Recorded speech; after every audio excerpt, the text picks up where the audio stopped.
On to Pakistan now, which by now is used to making headlines for all the wrong reasons. The debt-ridden country is currently surviving only because of loans, and now there seems to be growing clamor in the US calling for a halt in American aid until Islamabad cleans its house.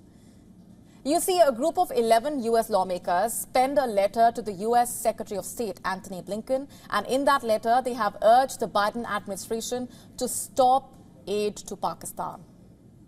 Their argument is quite clear. Any future aid should be withheld until Islamabad makes some big changes.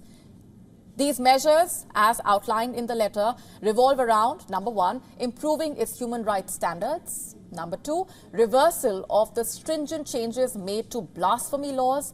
And number three, conducting free and fair elections. Essentially, the US lawmakers want Pakistan to address these critical issues within its borders before expecting continued financial support.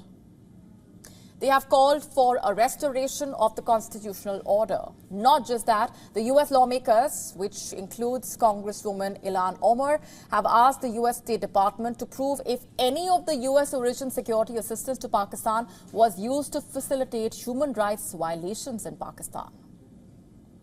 Pakistan's moves to strengthen the blasphemy law also figured prominently in that letter. The letter warned Antony Blinken essentially that the proposed changes would be used to further tighten the noose around smaller religious groups and minorities in the country. They pointed out that the bill, which is yet to be signed by President Joe Biden, was passed in haste despite repeated calls from many lawmakers for a thorough parliamentary procedure. Now, we all know the country has a poor track record, to say the least, when it comes to upholding human rights of its citizens.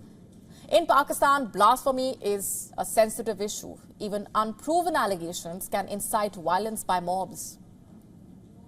According to an independent rights group, the Center for Social Justice, more than 2,000 people in Pakistan have been accused of committing blasphemy since 1987 till May this year. And what's more, at least 88 people have been killed by lynch mobs for similar allegations.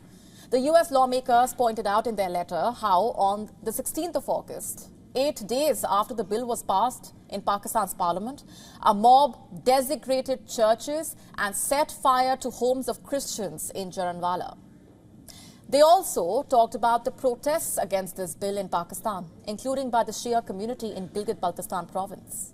The lawmakers warned in their letter, religious persecution remains rampant in Pakistan, and we are concerned about future restrictions on freedom of religion and belief should this bill become a law, quote unquote. In its latest report on Pakistan, the US Commission on International Religious Freedom notes that religious minorities in Pakistan are especially vulnerable to prosecution or violence based on blasphemy allegations.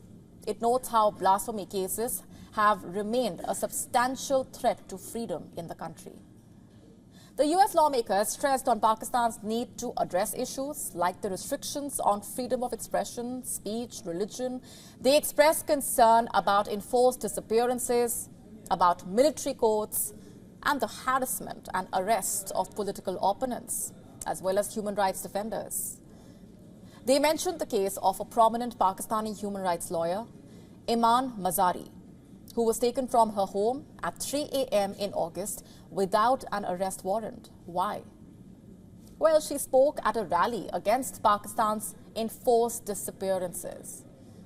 And they did not forget the jailed former Prime Minister Imran Khan. In their letter, they warned that Khan could potentially face the death penalty for allegedly violating the Official Secrets Act.